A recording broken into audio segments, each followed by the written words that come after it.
Kilgore Trout entered the cocktail lounge. His feet were fiery hot. They were encased not only in shoes and socks, but in clear plastic, too. They could not sweat, they could not breathe. Rabo Karabekian and Beatrice Kiedzler did not see him come in. They were surrounded by new, affectionate friends at the piano bar. Karabekian's speech had been splendidly received. Everybody agreed now that Midland City had one of the greatest paintings in the world. "All you had to do was explain," said Bonnie McMahon. "I understand now." "I didn't think there was anything to explain," said Carlo Maritimo, the builder, wonderingly. "But there was, by God." Abe Cohen, the jeweler, said to Karabekian, "If artists would explain more, people would like art more. You realize that?" And so on. Trout was feeling spooky. He thought maybe a lot of people were going to greet him as effusively as Milo Maritimo had done. And he had had no experience with celebrations like that, but nobody got in his way. His old friend Anonymity was by his side again, and the two of them chose a table near Dwayne Hoover and me. All he could see of me was the reflection of candle flames in my mirrored glasses in my leaks. Dwayne Hoover was still mentally absent from activities in the cocktail lounge. He sat like a lump of nose putty, staring at something long ago and far away. Dwayne moved his lips as Trout sat down. He was saying this soundlessly, and it had nothing to do with Trout or me. "Goodbye, Blue Monday." Trout had a fat manila envelope with him. Milo Maritimo had given it to him. It contained a program for the Festival of the Arts, a letter of welcome to Trout from Fred T. Berry, the chairman of the festival, a timetable of events during the coming week, and some other things. Trout also carried a copy of his novel, Now It Can Be Told. This was the wide-open beaver book which Dwayne Hoover would soon take so seriously. So there the three of us were. Dwayne and Trout and I could have been included in an equilateral triangle about 12 feet on a side. As three unwavering bands of light, we were simple and separate and beautiful. As machines, we were flabby bags of ancient plumbing and wiring, of rusty hinges and feeble springs, and our interrelationships were Byzantine. After all, I had created both Dwayne and Trout, and now Trout was about to drive Dwayne into full-blown insanity, and Dwayne would soon bite off the tip of Trout's finger. Wayne Hubler was watching us through a peephole in the kitchen. There was a tap on his shoulder. The man who had fed him now told him to leave. So he wandered outdoors, and he found himself among Dwayne's used cars again. He resumed his conversation with the traffic on the interstate. The bartender in the cocktail lounge now flicked on the ultraviolet lights in the ceiling. Bonnie McMahon's uniform, since it was impregnated with fluorescent materials, lit up like an electric sign. So did the bartender's jacket and the African masks on the walls. So did Dwayne Hoover's shirt and the shirts of several other men. The reason was this. Those shirts had been laundered in wash day products which contained fluorescent materials. The idea was to make clothes look brighter in sunlight by making them actually fluorescent. When the same clothes were viewed in a dark room under ultraviolet light, however, they became ridiculously bright. Bunny Hoover's teeth also lit up, since she used a toothpaste containing fluorescent materials, which was supposed to make his smile look brighter in daylight. He grinned now, and he appeared to have a mouthful of little Christmas tree lights. But the brightest new light in the room by far was the bosom of Kilgore Trout's new evening shirt. Its brilliance twinkled and had depth. It might have been the top of a slumping, open sack of radioactive diamonds. But then Trout hunched forward involuntarily, buckling the starched shirt bosom, forming it into a parabolic dish. This made a searchlight of the shirt. Its beam was aimed at Dwayne Hoover. The sudden light roused Dwayne from his trance. He thought perhaps he had died. At any rate, something painless and supernatural was going on. Dwayne smiled trustingly at the holy light. He was ready for anything. Trout had no explanation for the fantastic transformation of certain garments around the room. Like most science fiction writers, he knew almost nothing about science. He had no more use for solid information than did Rabo Karabekian. So now he could only be flabbergasted. My own shirt, being an old one which had been washed many times in a Chinese laundry which used ordinary soap, did not fluoresce. Dwayne Hoover now lost himself in the bosom of Trout's shirt, just as he had earlier lost himself in twinkling beads of lemon oil. He remembered now a thing his stepfather had told him when he was only 10 years old, which was this: why there were no niggers in Shepherdstown. This was not a completely irrelevant recollection. Dwayne had, after all, been talking to Bonnie McMahon, whose husband had lost so much money in a car wash in Shepherdstown. And the main reason the car wash had failed was that successful car washes needed cheap and plentiful labor, which meant black labor.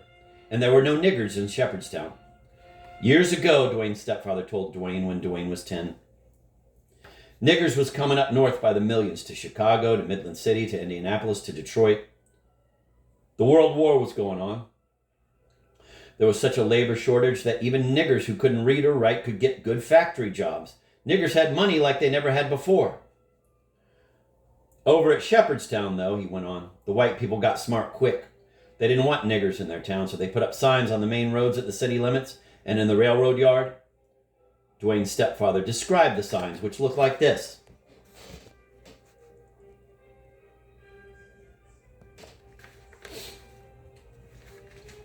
One night, Dwayne's stepfather said, a nigger family got off a boxcar in Shepherdstown. Maybe they didn't see the sign, maybe they couldn't read it, maybe they couldn't believe it. Dwayne's stepfather was out of work when he told the story so gleefully. The Great Depression had just begun. He and Dwayne were on a weekly expedition in the family car, hauling garbage and trash out into the country, where they dumped it all in Sugar Creek. Anyway, they moved into an empty shack that night, Dwayne's stepfather went on. They got a fire going in the stove and all, so a mob went down there at midnight. They took out the man and they sawed him in two on the top strand of a barbed wire fence. Dwayne remembered clearly that a rainbow of oil from the trash can was spreading prettily over the surface of Sugar Creek when he heard that. Since that night, which was a long time ago now, his stepfather said, there ain't been a nigger even spend the night in Shepherdstown. Trout was itchingly aware that Dwayne was staring at his bosom so lunily. Dwayne's eyes swam, and Trout supposed they were swimming in alcohol. He could not know that Dwayne was seeing an oil slick on Sugar Creek, which had made rainbows 40 long years ago. Trout was aware of me, too, what little he could see of me. I made him even more uneasy than Dwayne did. The thing was, Trout was the only character I ever created who had enough imagination to suspect that he might be the creation of another human being. He had spoken of this possibility several times to his parakeet. He had said, for instance, honest to God, Bill, the way things are going, all I can think of is that I'm a character in a book by somebody who wants to write about somebody who suffers all the time. Now Trout was beginning to catch on that he was sitting very close to the person who had created him. He was embarrassed. It was hard for him to know how to respond, particularly since his responses were going to be anything I said they were. I went easy on him. Didn't wave, didn't stare. I kept my glasses on. I wrote again on my tabletop, scrawled the symbols for the inner relationship between matter and energy as it was understood in my day.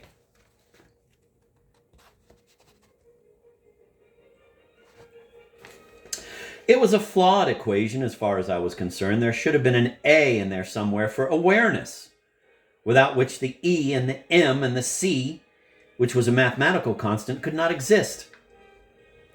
All of us were stuck to the surface of a ball, incidentally. The planet was ball-shaped. Nobody knew why we didn't fall off, even though everybody pretended to kind of understand it.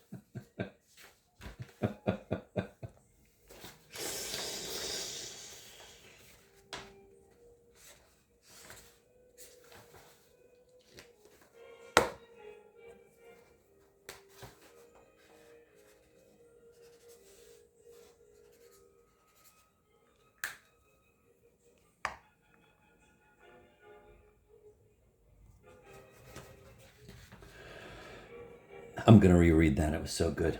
I went easy on him, didn't wave, didn't stare. I kept my glasses on. I wrote again on my tabletop, scrawled the symbols for the interrelationship between matter and energy as it was understood in my day. E equals mc squared. It was a flawed equation as far as I was concerned. There should have been an A in there somewhere for awareness, without which the E and the M and the C, which was a mathematical constant, could not exist. All of us were stuck to the surface of a ball, incidentally. The planet was ball-shaped. Nobody knew why we didn't fall off, even though everybody pretended to kind of understand it. The really smart people understood that one of the best ways to get rich was to own a part of the surface people had to stick to. Trout dreaded eye contact with either Dwayne or me, so he went through the contents of the manila envelope which had been waiting for him in his suite. The first thing he examined was a letter from Fred T. Berry, the chairman of the Festival of the Arts, the donor of the Mildred Berry Memorial Center for the Arts, and the founder and chairman of the board of directors of Berrytron Limited. Clipped to the letter was 1 share of common stock in Berrytron, made out in the name of Kilgore Trout. Here was the letter. "Dear Mr. Trout," it said, "it is a pleasure and an honor to have such a distinguished and creative person give his precious time to Midland City's first Festival of the Arts. It is our wish that you feel like a member of our family while you are here, to give you and other distinguished visitors a deeper sense of participation in the life of our community. I am making a gift to each of you of 1 share in the company which I founded, the company of which I am now chairman of the board. It is not only my company now, but yours as well. Our company began as the Robo Magic Corporation of America in 1934. It had 3 employees in the beginning, and its mission was to design and manufacture the first fully automatic washing machine for use in the home. You will find the motto of that washing machine on the corporate emblem at the top of the stock certificate. The emblem consisted of a Greek goddess on an ornate chase lounge. She held a flagstaff from which a long pennant streamed. Here's what the pennant said.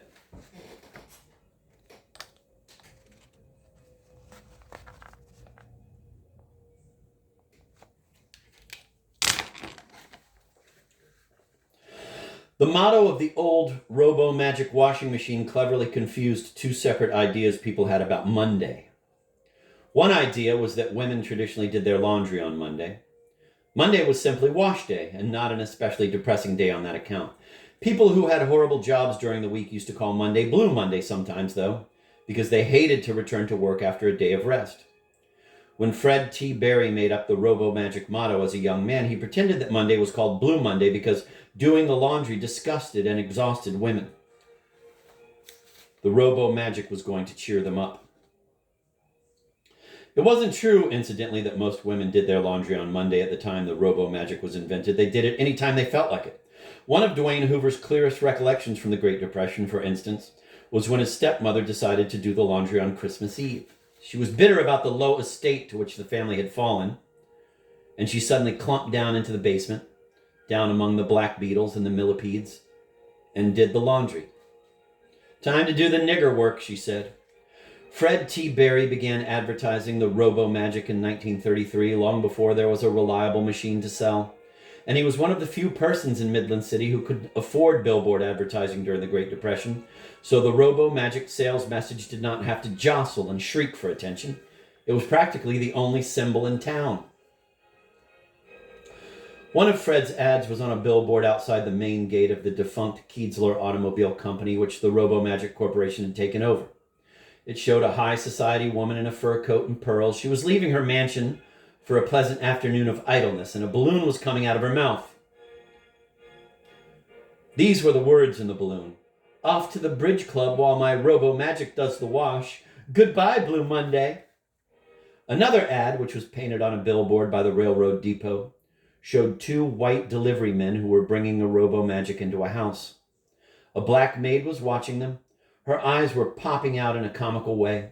There was a balloon coming out of her mouth, too, and she was saying this: "Feets, get moving. They's got theyselves a Robo Magic. They ain't gonna be needing us round here no mo'." Fred T. Berry wrote these ads himself, and he predicted at the time that Robo Magic appliances of various sorts would eventually do what he called, quote, "all the nigger work of the world," which was lifting and cleaning and cooking and washing and ironing and tending children and dealing with filth. Dwayne Hoover's stepmother wasn't the only white woman who was a terrible sport about doing work like that. My own mother was that way too. And so was my sister. May she rest in peace. They both flatly refused to do nigger work. The white men wouldn't do it either, of course. They called it women's work. And the women called it nigger work. I am going to make a wild guess now. I think that the end of the Civil War in my country frustrated the white people in the North, who won it, in a way which has never been acknowledged before. Their descendants inherited that frustration, I think, without ever knowing what it was. The victors in that war were cheated out of the most desirable spoils of that war, which were human slaves. The robo-magic dream was interrupted by World War II. The old Kienzler Automobile Works became an armory instead of an appliance factory. All that survived of the robo-magic itself was its brain, which had told the rest of the machine when to let the water in, when to let the water out, when to slosh, when to rinse, when to spin dry, and so on.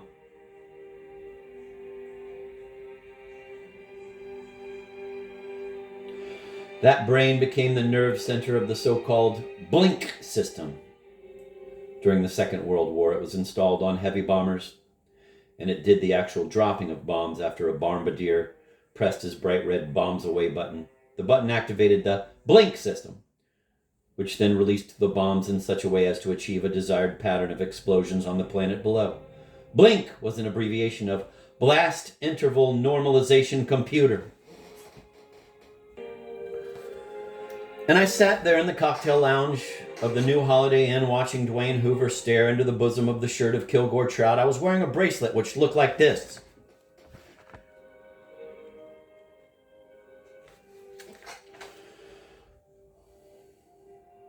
WO1 stood for Warrant Officer First Class, which was the rank of John Sparks. The bracelet had cost me $2.50. It was a way of expressing my pity for the hundreds of Americans who had been taken prisoner during the war in Vietnam. Such bracelets were becoming popular. Each one bore the name of an actual prisoner of war, his rank, and the date of his capture. Wearers of the bracelets weren't supposed to take them off until the prisoners came home or were reported dead or missing. I wondered how I might fit my bracelet into my story, and hit on the good idea of dropping it somewhere for Wayne Hubler to find. Wayne would assume that it belonged to a woman who loved somebody named WO1 John Sparks, and that the woman and WO1 had become engaged or married or something important on March 19th, 1971. Wayne would mouth the usual first name tentatively. Woo-ee, he would say. Wo-ee. Wo-I? Woy. There in the cocktail lounge, I gave Dwayne Hoover credit for having taken a course in speed reading at night at the Young Men's Christian Association. This would enable him to read Kilgore Trout's novel in minutes instead of hours. There in the cocktail lounge, I took a white pill, which a doctor said I could take in moderation, 2 a day, in order not to feel blue. There in the cocktail lounge, the pill and the alcohol gave me a terrific sense of urgency about explaining all the things I hadn't explained yet, and then hurtling on with my tale. Let's see, I have already explained Dwayne's uncharacteristic ability to read so fast. Kilgore Trout probably couldn't have made his trip from New York City in the time I allotted, but it's too late to bugger around with that. Let it stand. Let's see. Oh, yes. I have to explain a jacket Trout will see at the hospital. It will look like this from the back.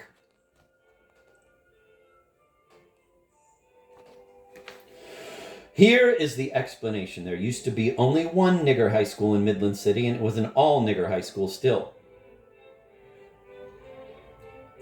It was named after Crispus Attucks, a black man who was shot by British troops in Boston in 1770. There was an oil painting of this event in the main corridor of the school. Several white people were stopping bullets, too. Crispus Attucks himself had a hole in his forehead, which looked like the front door of a birdhouse. But the black people didn't call the school Crispus Attucks High School anymore. They called it Innocent Bystander High. And when another nigger high school was built after the Second World War, it was named after George Washington Carver, a black man who was born into slavery, but who became a famous chemist anyway. He discovered many remarkable new uses for peanuts. But the black people wouldn't call that school by its proper name either. On the day it opened, there were already young black people wearing jackets which looked like this from the back.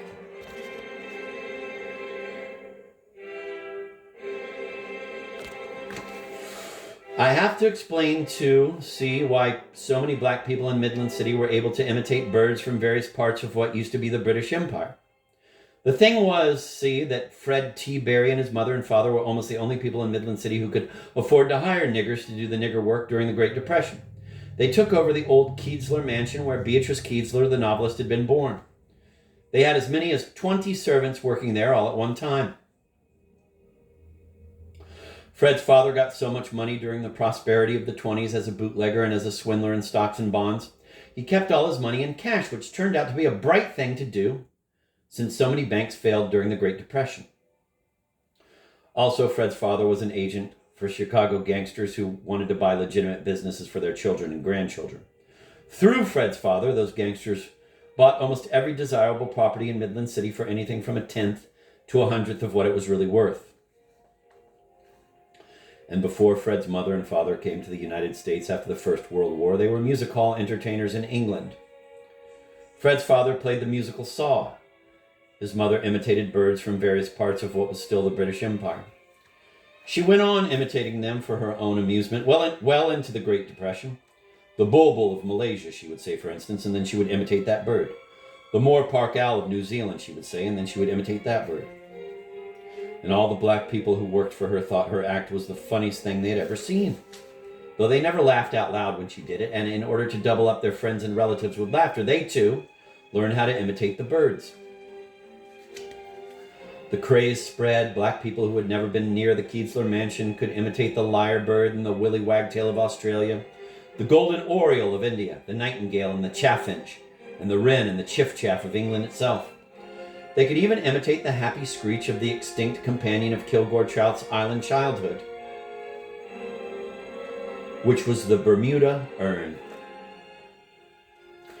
When Kilgore Trout hit town, the black people could still imitate those birds and say word for word what Fred's mother had said before each imitation. If one of them imitated a nightingale, for instance, he or she would say first, "What adds peculiar beauty to the call of the nightingale, much beloved by poets, is the fact that it will only sing by moonlight," and so on. There in the cocktail lounge, Dwayne Hoover's bad chemicals suddenly decided that it was time for Dwayne to demand from Kilgore Trout the secrets of life. "Give me the message," cried Dwayne. He tottered up from his own banquette, crashed down again next to Trout, throwing off heat like a steam radiator. "The message, please." And here Dwayne did something extraordinarily unnatural. He did it because I wanted him to. It was something I had ached to have a character do for years and years. Dwayne did to Trout what the Duchess did to Alice in Lewis Carroll's Alice's Adventures in Wonderland. He rested his chin on poor Trout's shoulder, dug in with his chin. "The message," he said, digging in his chin. Trout made no reply. He had hoped to get through what little remained of his life without ever having to touch another human being again. Dwayne's chin on his shoulder was as shattering as buggery to Trout. "Is this it? Is this it?" said Dwayne, snatching up Trout's novel, Now It Can Be Told. "Yes, that's it," croaked Trout. To his tremendous relief, Dwayne removed his chin from his shoulder. Dwayne now began to read hungrily as though starved for print. And the speed reading course he had taken at the Young Men's Christian Association allowed him to make a perfect pig of himself with pages and words. "Dear sir, poor sir, brave sir," he read. "You are an experiment by the creator of the universe. You are the only creature in the entire universe who has free will. You are the only one who has to figure out what to do next and why. Everybody else is a robot, a machine. Some persons seem to like you and others seem to hate you, and you must wonder why. They are simply liking machines and hating machines. You are pooped and demoralized," read Dwayne. "Why wouldn't you be? Of course it is exhausting, having to reason all the time in a universe which wasn't meant to be reasonable."